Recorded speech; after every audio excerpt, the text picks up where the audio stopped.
नवरात्रों के दिनों में अगर मिल जाए आपको यह संकेत तो समझो माँ दुर्गा आपके घर में आ चुकी है। ये संकेत बताते हैं माँ दुर्गा का आशीर्वाद आपको प्राप्त होने वाला है। तो लिए शुरू करते हैं दोस्तों।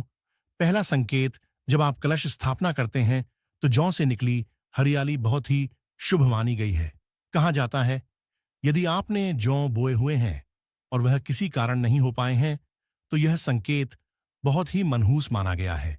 कहा जाता है कि नवरात्रों में जो अगर सूख जाते हैं या बढ़ते नहीं तो आपको समझ लेना चाहिए कि यह साल आपका खराब होने वाला है तथा घर में कोई बीमारी आने वाली है, क्योंकि आपने कोई ना कोई गलती ऐसी कर दी हो जिसके कारण माता रानी नाराज हो गई है। इसीलिए माता से आप क्षमा अवश्य मांग लें। हम माँ अपने भक्तों को अवश्य माफ करती हैं। और दोस्तों, यदि जो हरे भरे हो जाते हैं तो यह शुभ संकेत होता है। इससे आने वाले समय में आपको बहुत ज्यादा ही धन लाभ होगा। माना जाता है कि 1 रुपए का सिक्का या चांदी का कोई भी सिक्का जो कि बीचों बीच में अगर मिट्टी में दबा दिया जाए तो घर में सुख समृद्धि आती है। माता लक्ष्मी दौड़ी दौड़ी चली आती है। जो कि अंदर हमेशा 1 रुपए का सिक्का अवश्य डालना चाहिए। जो आपको खाली नहीं रखना चाहिए, उसमें धन वगैरह अवश्य डालना चाहिए। इससे माता का आशीर्वाद सदैव परिवार पर बना रहता है और जीवन में कोई भी संकट नहीं आता। अब जानते हैं कन्या पूजन के बारे में। भक्तों, कन्या पूजन नवरात्रि के 8वें या 9वें दिन किया जाने वाला एक पवित्र अनुष्ठान है, जिसमें छोटी अविवाहित कन्याओं को देवी दुर्गा का स्वरूप मानकर उनकी पूजा की जाती है। दोस्तों, अगर आप छोटी छोटी कन्याओं को देवी का स्वरूप मानते हैं, माता लक्ष्मी, काली, सरस्वती का रूप मानते हैं, तो वीडियो को लाइक जरूर करना। भक्तों, 10 वर्ष से कम उम्र की कन्या देवी का साक्षात स्वरूप होती है। तो चैत्र नवरात्रि में कन्या पूजन कब है, अष्टमी कब है, नवमी कब है, नवरात्रि में कन्या पूजन कैसे करें और क्या है कन्या पूजन का शुभ मुहूर्त, जानिए। कन्याओं को भोजन में दही जलेबी खिलाए या घर का बना खाना या पूरी कचौरी या पक्का खाना, कन्याओं को कौन सी थाली में कौन से बर्तन में भोजन करना चाहिए, कन्याओं को उपहार में क्या देना चाहिए और क्या नहीं, और यह भी जानिए नवरात्रि में कलश के ऊपर जो नारियल होता है उसे तोड़कर कन्या को दे या गंगा में विसर्जित कर दे। जानिए सब कुछ इस वीडियो में। कन्याओं को ऐसा खाना तो गलती से भी मत खिला देना, पूरा परिवार बर्बाद हो जाएगा, व्रत टूट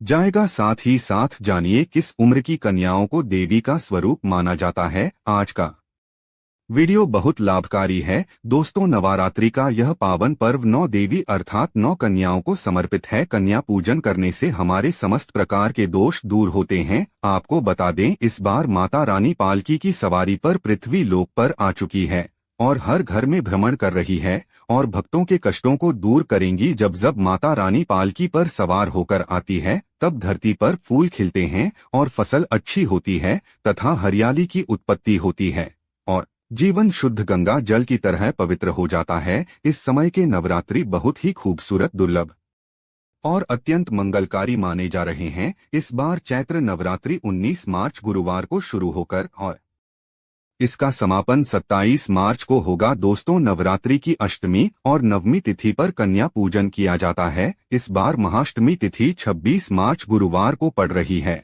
और अगर आप नवमी पर कन्या पूजन करना चाहते हैं तो नवमी है 27 मार्च शुक्रवार को है। चलिए अब जानते हैं कन्या पूजन का शुभ मुहूर्त। शुभ मुहूर्त में कन्या पूजन करने से अलौकिक धन की प्राप्ति होती है, बल बुद्धि विद्या की प्राप्ति होती है, माता का आशीर्वाद विशेषकर भक्त जनों को प्राप्त होता है। कन्या पूजन का मुहूर्त पंचांग के अनुसार दुर्गा अष्टमी चैत्र शुक्ल अष्टमी तिथि को मनाते हैं। इस बार चैत्र शुक्ल अष्टमी तिथि 25 मार्च बुधवार को दोपहर 1:50 PM से लेकर 26 मार्च गुरुवार 11:48 AM तक है। ऐसे में दुर्गा अष्टमी 26 मार्च को है। जिन लोगों के घर दुर्गा अष्टमी को कन्या पूजा करते हैं वे 26 मार्च को कन्या पूजा करें। इस बार चैत्र शुक्ल नवमी तिथि 26 मार्च को 11:48 AM से शुरू हो रही है और यह 27 मार्च को सुबह 10:06 AM तक है। उद्या तिथि के आधार पर महानवमी 27 मार्च को है। ऐसे में जिनके यहाँ महानवमी को कन्या पूजा करते हैं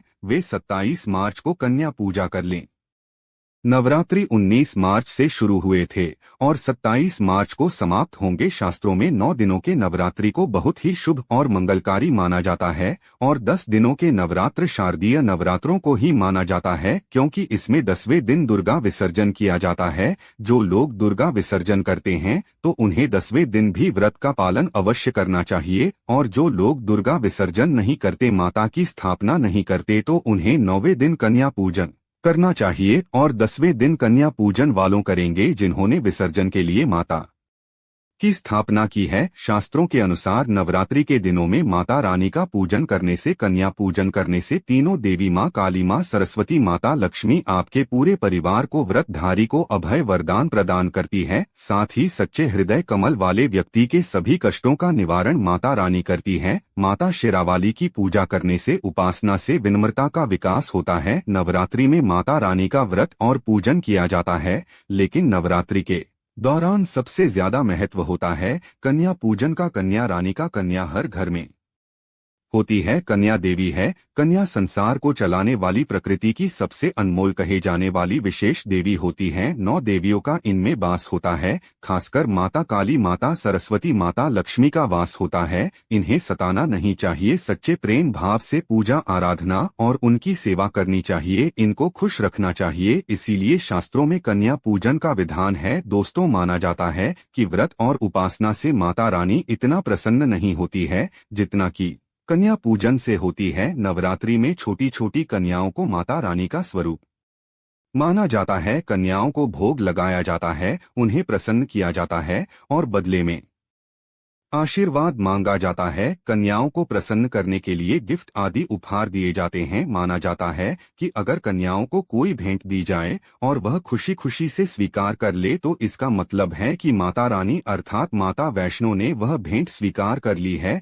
जिन पर कन्याएं प्रसन्न होती है तो समझो उन्हें माता रानी का आशीर्वाद मिल गया और माता रानी की कृपा से उन्हें मुँह मांगा वरदान प्राप्त होता है। नवरात्रि में 2 साल से लेकर 9 साल तक की कन्याओं का पूजन होना चाहिए। अष्टमी अथवा नवमी में कन्याओं के पैर धोकर उन्हें भोजन कराना, उपहार आदि देना श्रेष्ठ माना जाता है।